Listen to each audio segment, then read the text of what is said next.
Some 400 years ago, there was a trading activity in Africa, not for goods, services, but for humans. The slave trade presented a torturous experience. This happens to be one of the slave tunnels in Jamestown, Accra, where some of these slaves were transported through to the James Fort. For at least 3 months, enslaved Africans were kept in these tunnels, shackled and malnourished, before being transferred to James Fort. Although the distance from the tunnels to the fort is only between 500 and 700 meters, the journey took nearly 2 hours due to the difficulty of moving in chains. Sometimes what is being said is that when they want to punish those who are too strong, they will bring them here to punish them before the ships arrives. But they will use it to do the sorting and make sure everybody is taken out.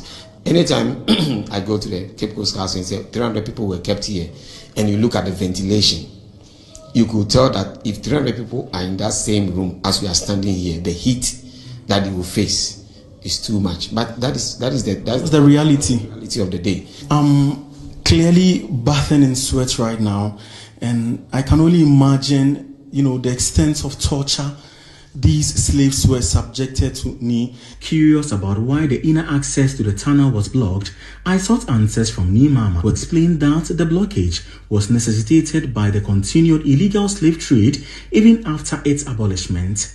Merchants who still had enslaved people in their possession resorted to using these tunnels in secrecy. Is this where we end, or there is a journey ahead? This is where we end, because what happened was that all these places were sealed at a point, because what happened was that the slave merchants were still doing the trade after the abolition of the slave trade, because they're trading illegally.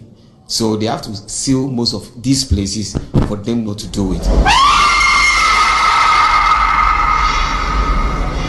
The tragedy of enslaved Africans in Jamestown is just one chapter in a broader history reflected in other coastal trading centers like Fort Williams in Anamabo Central Region. With the male dungeon, they were keeping about 100 to 150 slaves. And then with the female dungeon, 200 to 250.